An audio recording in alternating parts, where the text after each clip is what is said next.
அனைத்து ஊடகங்களுக்கும் பத்திரிகை நண்பர்களுக்கும் வணக்கம். கள்ளக்குறிச்சி மாவட்டம் கள்ளக்குறிச்சி மைய பகுதியில் கருணாபுரம் பகுதியில் கள்ளச்சாராயம் விற்பனை செய்து அந்த கள்ளச்சாராயத்தை குடித்து சுமார் இதுவரை 60 பேர் இறந்திருக்கின்றார்கள். சுமார் 157 பேர் மருத்துவமனையில் சிகிச்சை பெற்று வருகிறார்கள். மருத்துவமனையில் பல பேர் அபாய கட்டத்தை இன்னும் தாண்டவில்லை. இந்த விடியா திமுக ஆட்சி வந்த பிறகு இது இரண்டாவது சம்பவம். ஏற்கனவே விழுப்புரம் மாவட்டம் செங்கல்பட்டு மாவட்டத்தில் கள்ளச்சாராயம் குடித்து 22 பேர் மரணம் அடைந்தார்கள். அப்பொழுதே விடியா திமுக முதலமைச்சர் திரு ஸ்டாலின் அவர்கள் இனி தமிழகத்தில் கள்ளச்சாராய சாவு இருக்காது, உரிய நடவடிக்கை எடுக்கப்படும், இரும்பு கரம் கொண்டு அடக்கப்படும் என்ற செய்தியெல்லாம் வெளியிட்டார். ஊடகத்திலேயும் பத்திரிகையிலும் அந்த செய்தி வந்திருக்கின்றன. ஆனால் கள்ளக்குறிச்சி மரணம் மிக மோசமானது.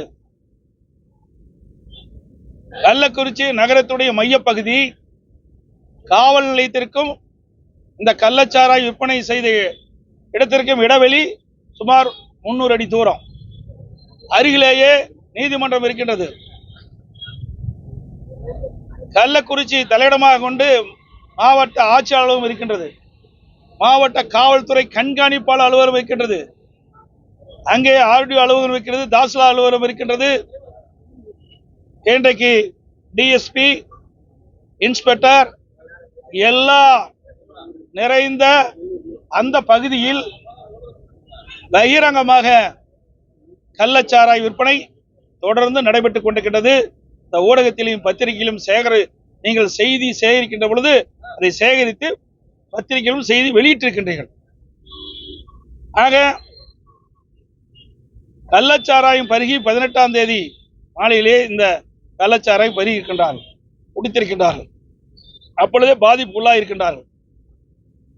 சில பேர் மருத்துவமனைக்கு சென்று சிகிச்சை பெற இருக்கின்ற பொழுது சிகிச்சை மறுக்கப்படுகிறது. அதோடு அடுத்த நாள் மாவட்ட ஆட்சித்தலைவர் பேட்டி கொடுக்கிறார். அதற்குள் 3 பேர் இறந்து விடுகிறார்கள். அதை மாவட்ட ஆட்சித்தலைவர் செய்தித்தாள் முன், செய்தியாளர்கள் முன் பேட்டி அளிக்கின்ற பொழுது அது 3இல் 1 பேர் வயிற்று வலியின் காரணமாக வயிற்றுப்போக்கு ஏற்பட்டு இருந்ததாகவும், மற்றொருவர் வயது முதிர்வின் காரணமாக இருந்ததாகவும், மற்றொரு வலிப்பு வந்து இருந்ததாகவும் பேட்டி அளித்தார். கள்ளச்சாராயம் குடித்து இறக்கவில்லை, இது வதந்தியை நம்ப வேண்டாம் என்று அவரே பேட்டி கொடுத்து விட்டார். இதனால் கள்ளச்சாராயம் குடித்தவர்கள் மருத்துவமனைக்கு சென்று சிகிச்சை பெறாத ஒரு சூழ்நிலை. அது மட்டுமல்ல, இந்த 3 பேர் இறப்புக்கு துக்கம் விசாரிக்க வந்தவர்கள் இந்த மாவட்ட ஆட்சியருடைய செய்தி கேட்டு அங்கே விற்பனை செய்த அந்த கள்ளச்சாராயத்தை அதிகமானவர் குடித்து இன்றைய தினம் அதிகமான இறப்பு ஏற்பட்டுகின்றது. இதுக்கு முழு பொறுப்பு இந்த அரசாங்கம் தான் ஏற்கப்பட வேண்டும். அதுக்காகத்தான் நாங்கள் குறிப்பிட்டோம். விடியா திமுக முதலமைச்சர் இதுக்கு பொறுப்பேற்று, தார்மீக பொறுப்பேற்று இந்த கள்ளக்குறிச்சி கள்ளச்சாராயம் குடித்து மரணமடைந்த அதற்கு முழுமையான பொறுப்பேற்று, தார்மீக பொறுப்பேற்று முதலமைச்சர் ராஜினாமா செய்ய வேண்டும்.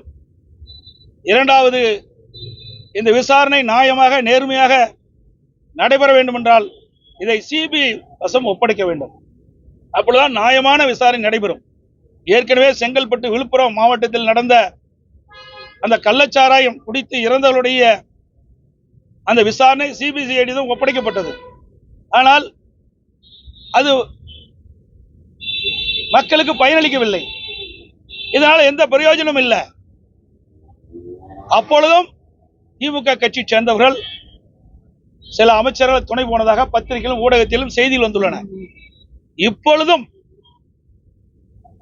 பகிரங்கமாக கள்ளக்குறிச்சி நகர மையப்பகுதியிலே கள்ளச்சாராயம் விற்க வேண்டும் என்று சொன்னால் ஆளுங்கட்சியுடைய ஆதரவு இல்லாமல் விற்க முடியாது. இதில் கூட திமுகவுடைய பெரும் புள்ளிகள் இதற்கு பின்பலமாக இருந்து ஆட்சி அதிகார பலத்தை வைத்து இந்த கள்ளச்சாராய விற்பனையில் ஈடுபட்டதாக வலைதளங்களிலும் செய்திகளிலும் பல்வேறு அரசியல் கட்சி தலைவர்களும் இன்றைக்கு செய்தி வெளியிட்டிருக்கிறார்கள். பரவலான செய்தி. ஆக ஆளுங்கட்சி என்ற காவல்துறை விசாரிக்கப்பட்டால் நியாயம் கிடைக்காது, நீதி கிடைக்காது. அதோடு ஒரு நபர் ஆணையம் அமைக்கப்பட்டிருக்கிறார்கள். அதனாலேயும் நமக்கு நியாயம் கிடைப்பது சந்தேகம். மக்களிடத்திலே இருக்கின்ற சந்தேகத்தை போக்கின்ற விதமாக நேர்மையான முறையிலே விசாரணை நடைபெற வேண்டும் என்று சொன்னால் விசாரணையை சிபிஐ வசம் ஒப்படைக்க வேண்டும் என்பதுதான் எங்களுடைய கருத்து. நாங்கள் தொடர்ந்து வலியுறுத்தி வருகிறோம். அது மட்டுமல்ல, ஒவ்வொரு முறையும் முதலமைச்சர் அவர்கள் தலைமைச் செயலகத்திலே கூட்டம் கூட்டுறார். போதைப் பொருள் தடுக்கப்படும், கள்ளச்சாராயம் ஒழிக்கப்படும் என்று அந்த கூட்டத்திலே உயர் அதிகாரிகள், உயர் காவல்துறை அதிகாரிகளை வைத்து செய்தி வெளியிடுகிறார். ஆனால் அவர் செய்தி வெளியிடுவதோடு அதோடு நின்று போய்விடுகிறார். அதற்கு பிறகு அதுக்கு உரிய நடவடிக்கை எடுக்காத காரணத்தினால் தமிழகம் முழுவதும் போதைப் பொருள் நடமாட்டம் அதிகரித்திருக்கின்றது. கள்ளச்சாராயம் விற்பனை அமோகமாக நடைபெற்றுக் கொண்டிருக்கின்றது. அதோட இன்றைக்கு தமிழகம் போதைப் பொருள் நிறைந்த மாநிலமாக இன்றைக்கு தமிழகம் இன்றைக்கு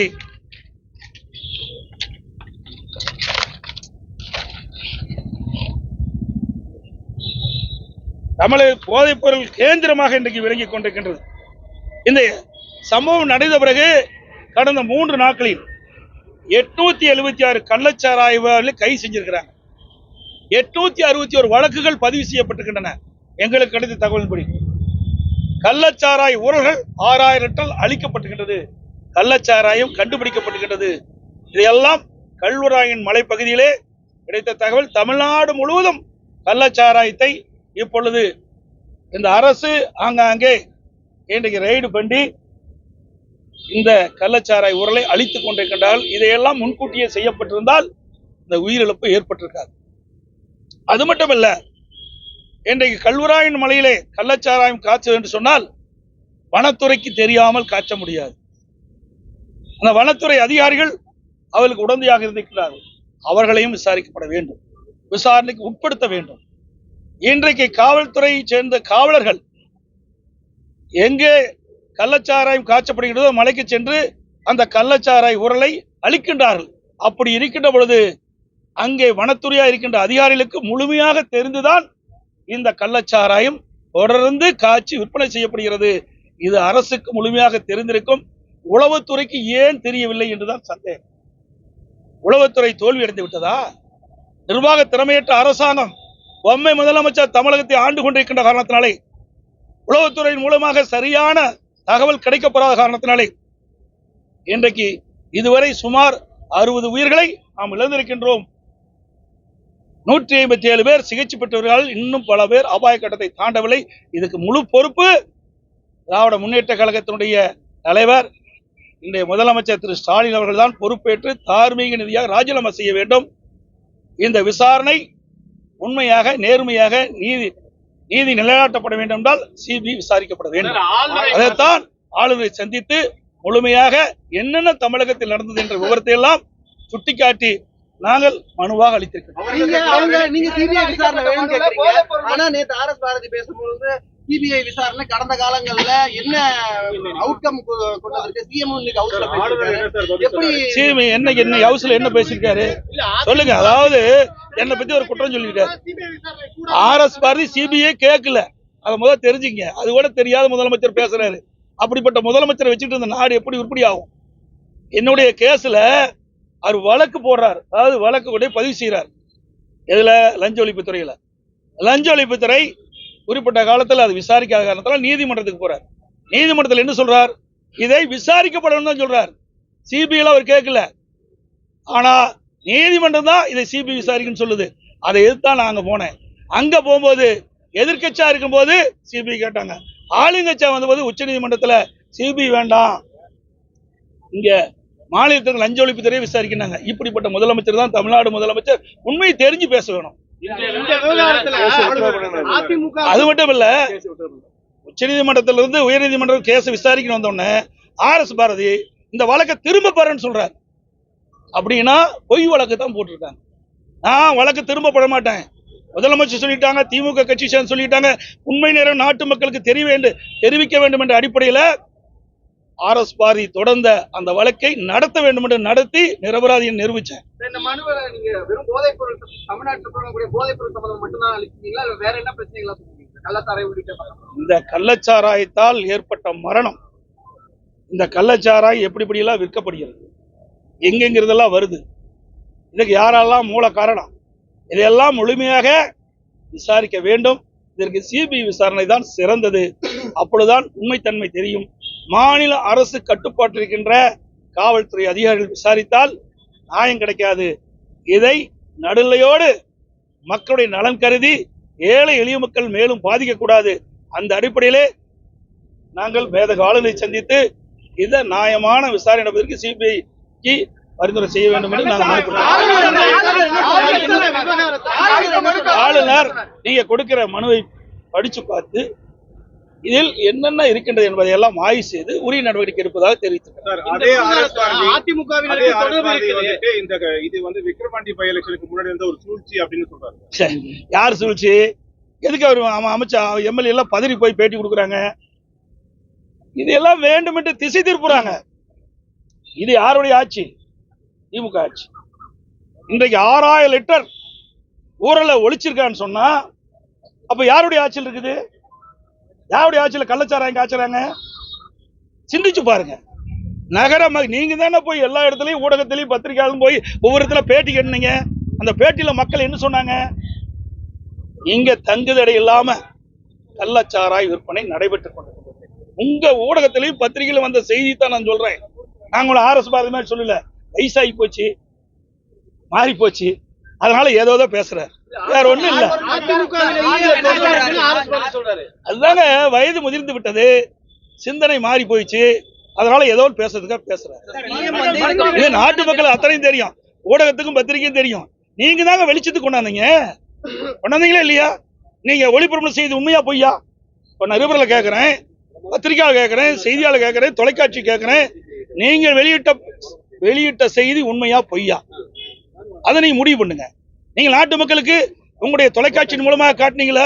அதைத்தான் நான் திருப்பி சொல்றேன்.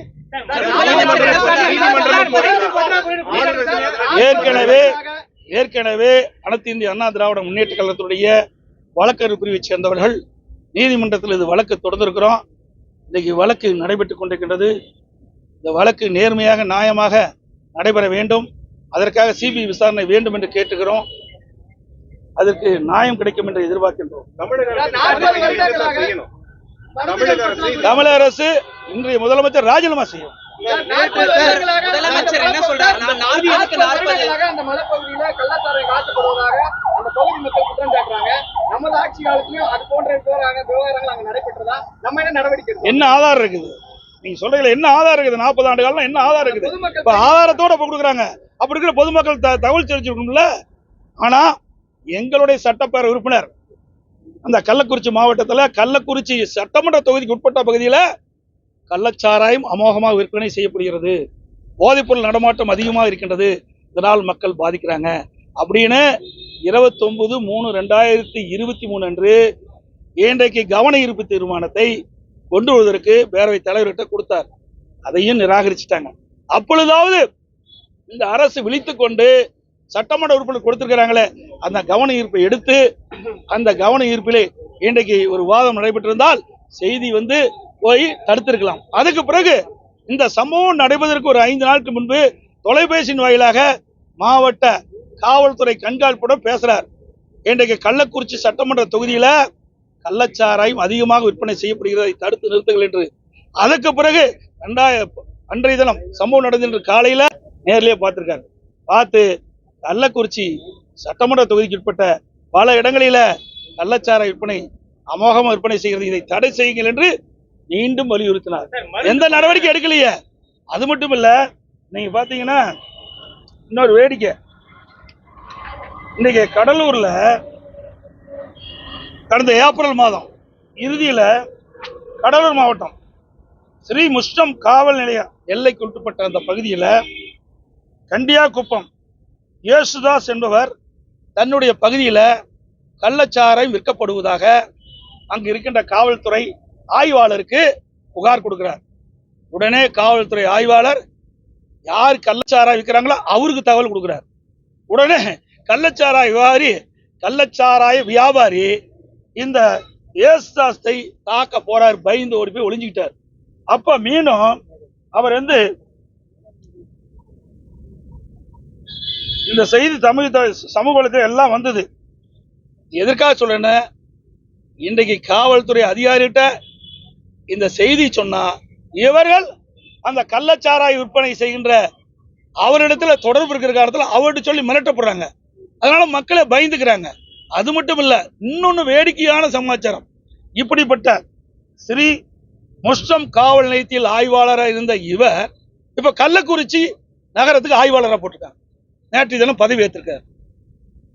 கிராமத்துல சொல்லுவாங்க, திருடங்கையிலே சாவி கொடுத்த மாதிரி. ஏற்கனவே ஸ்ரீ முஷ்டம் காவல் நிலையத்தில் ஆய்வாளராக இருந்து அப்பொழுது கள்ளச்சாராயம் காய்ச்சப்படும் என்று புகார் கொடுத்து அவர் கள்ளச்சாராய வியாபாரம் தொடர்பு கொண்டு யார் புகார் கொடுத்தாரோ அவரை தாக்கின்ற சூழ்நிலை இருக்கின்ற இந்த பட்சத்துல அப்படிப்பட்ட காவல்துறை ஆய்வாளரை மீண்டும் இப்படிப்பட்ட சம்பவம் நடைபெற்ற கள்ளக்குறிச்சி நகரத்துல ஆய்வாளரை போட்டா அங்க என்ன எதிர்கட்சி தலைவர் தவறான தகவலை சொல்றாரு. எனவே அவர் தான் தார்மீக பொறுப்பேற்று பதவி விலகணும் அப்படின்னு அமைச்சர் மாத்து சொல்றாரு. அவர் அத்தனையும் பொய். அதுக்கே தகுதி இல்லாத ஒரு அமைச்சர். இன்னைக்கு இருக்கிற அமைச்சரவையிலே தகுதி இல்லாத அமைச்சர்னு பார்க்கின்ற பொழுது மக்கள் நல்வாழ்வுத்துறை அமைச்சர் தான். பல முறை இப்படித்தான் வாங்கி கட்டிக்கிறார். நல்லா தன்னை ஊடகம் இருக்கிறீங்க, பத்திரிகை இருக்கிறீங்க, நீங்க எல்லாமே சிகிச்சை பெறுவர்களை போய் பார்த்தீங்க. என்னென்ன பாதிக்கப்பட்டவர்களுக்கு என்னென்ன சிகிச்சை அளிக்கப்பட்டது, என்னென்ன மருந்து கொடுத்து நம்ம எல்லாத்துக்கும் தெரியும். 19/6/2024 அன்று கள்ளச்சாராயம் குடித்து பாதிக்கப்பட்டவர்கள் மருத்துவமனையில் சேர்கிறார்கள். விழுப்புரம் மாவட்டம், விழுப்புரம் மருத்துவமனை, சேலம், அதோட கள்ளக்குறிச்சி எல்லா இடத்துலையும் சேர்க்கிறாங்க, பாண்டிச்சேரிலாம் சேர்க்கிறாங்க. அப்பொழுது இது மெத்தனால் குடித்ததாக சொல்றார். அப்படி மெத்தனால் குடித்தால் அதை அந்த விஷ முறிவை கொடுக்கின்ற இன்ஜெக்ஷன் கொமிபைசோன். அந்த மருந்து இன்ஜெக்ஷன் தான் குணப்படுத்த முடியும். அந்த இன்ஜெக்ஷன் இல்ல. 20ஆம் தேதி நான் பேசின பிறகுதான் அதை வரவழைக்கிறாங்க. அதுக்கு மிந்தி மருத்துவமனையில் சேர்க்கப்பட்ட எந்த ஒரு பேஷண்ட்டுக்கும் எந்த இன்ஜெக்ஷன் போடப்படவில்லை. நாங்கள் பேட்டி கொடுத்த பிறகுதான் இந்த மருந்து ஒன்று இருக்குதா என்றே இந்த அமைச்சருக்கு தெரிஞ்சு எங்க இந்த மருந்து இருக்குதோ அங்க வரவழைக்கப்பட்டு அதுக்கு பிறகு சிகிச்சை கொடுத்தாங்க. அவர் சொல்வது ஒமிப்ரசோல்.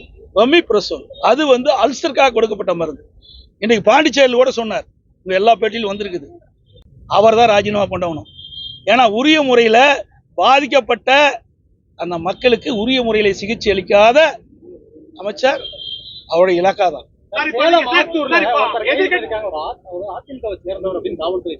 அதிமுக காரம் இல்ல, நான் பேட்டி கொடுத்தாச்சு, எல்லாம் கொடுத்தாச்சு, தப்பா போட்டா நாங்க மாநஷ்டங்கள் போட்டுப்போம். 2018 திமுக இருந்து சேர்றாரு, மீண்டும் விலகி போயிட்டார். அங்க கட்சியிலிருந்து இல்ல, அவர் நீக்கப்பட்டது. அவர் கட்சியில் இல்ல. 2018 வெளியில போயிட்டார். திமுக இருந்து கட்சியில் சேர்றாரு, மீண்டும் வெளியில போயிட்டார். அண்ணா திமுக கட்சியில் இல்ல. கூட சேலத்துல பேட்டி கொடுத்துருக்காங்க. அது மட்டும் இல்லைங்க, எந்த கட்சி சார்ந்தவர்கள் இந்த கள்ளச்சாராய விற்பனையில் ஈடுபட்டாலும் அவர்கள் தண்டிக்கப்பட வேண்டும். எந்தவித ஒரு காம்ப்ரமைஸும் கிடையாது. இது கட்சி சார்ந்ததெல்லாம் கிடையாது.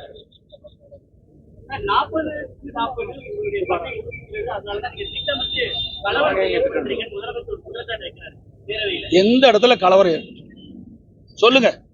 பத்திரிகையாளர் கூட நம்பர் இருக்கிறீங்களா? எந்த இடத்துல கலவரம் நடந்திருக்குது? நாங்க அறவழியிலே நியாயம் கிடைக்க வேண்டும் என்பதற்காக போராடி கொண்டிருக்கிறோம். நேற்றைய தினம் கூட அனைத்து இந்திய அண்ணா திராவிட முன்னேற்ற கழகத்தின் சார்பாக ஆர்ப்பாட்டம் நடத்தினோம். இந்த ஆர்ப்பாட்டம் ஒரு பக்கம் மக்களுக்கு விழிப்புணர்வை ஏற்படுத்துகின்ற ஆர்ப்பாட்டம், கள்ளச்சாராயத்தால் மரணம் இவ்வளவு பேர் இருந்திருக்கிறாங்க, இவ்வளவு பேர் பாதிக்கப்பட்டிருக்காங்க. இனி எதிர்காலத்தில் யாரும் கள்ளச்சாராயத்தை பருகக்கூடாது. கள்ளச்சாராய விற்பனை செய்தால் உடனடியாக காவல்துறைக்கு தெரிவித்து நடவடிக்கை எடுக்கப்பட வேண்டும். அதோட இந்த கள்ளச்சாராய மரணத்திற்கு நீதி கேட்டு போராட்டம் நடத்தணும். இந்த மரணத்திற்கு பொறுப்பேற்று முதலமைச்சர் ராஜினாமா செய்ய வேண்டும். இது விசாரணை நியாயமாக நேர்மையாக நடைபெற வேண்டும், சிபிக்கு ஒப்படைக்க வேண்டும் தான் நேற்று ஆர்ப்பாட்டம் நடத்தணும். ஆனா ஆர்ப்பாட்டத்துக்கு பல இடத்துல காவல்துறை அதிகாரிகள் தடை போட்டாங்க. சேலத்தெல்லாம் ஸ்டேஜ் அமைக்க விடல, சேர்ல பேசிதான் போனாங்க. இன்னைக்கு நாகப்பட்டினத்துல கார் மேல ஏறி பிரச்சாரம், கார் மேல ஏறி இன்னைக்கு அந்த கோஷம் போட்டாங்க. இன்னைக்கு தமிழ்நாடு முழுவதும் ஆங்காங்கே காவல்துறை அதிகாரிகள் இந்த ஆர்ப்பாட்ட நிகழ்ச்சிக்கு வந்தவர்களை தடுத்து நிறுத்தி திருப்பி அனுப்புனாங்க. ஆக மக்களுக்காக நடைபெறுகின்ற போராட்டம் இது. எந்த அரசியலும் கிடையாது, எந்த உள்நோக்கம் கிடையாது. இன்றைக்கு பாதிக்கப்பட்ட மக்களுக்கு நியாயம் கிடைக்க வேண்டும். மேலும் தமிழகத்தில் இப்படிப்பட்ட ஒரு சம்பவம் தமிழகத்தில் நடக்கக்கூடாது என்ற ஒரு நல்ல எண்ணத்தின் அடிப்படையில் தான் அனைத்து இந்திய அண்ணா திராவிட முன்னேற்ற கழகம் நேற்று தினம் ஆர்ப்பாட்டம் நடத்தது. அந்த ஆர்ப்பாட்டத்தை இன்றைக்கு முடக்குவதற்காக, தடை செய்வதற்காக இந்த விடியா திமுக முதலமைச்சருடைய அதிகாரத்தை வைத்துக் கொண்டு இன்றைக்கு பல இடத்துல இன்றைக்கு காவல்துறை, மாவட்ட காவல்துறைக்கு உத்தரவிட்டு பல இடங்கள்ல கூட்டம் நடத்த முடியாத அளவிற்கு இன்றைக்கு சிரமத்தை கொடுத்தாங்க, தடையை கொடுத்தாங்க. இதெல்லாம் மீறிதான் நேற்றைய தினம் அதிமுக சார்பாக ரெவென்யூ மாவட்டங்கள் அனைத்திலும் ஆர்ப்பாட்டம் நடைபெறும் என்பதை தெரிவித்துக் கொள்கிறேன். நன்றி, வணக்கம்.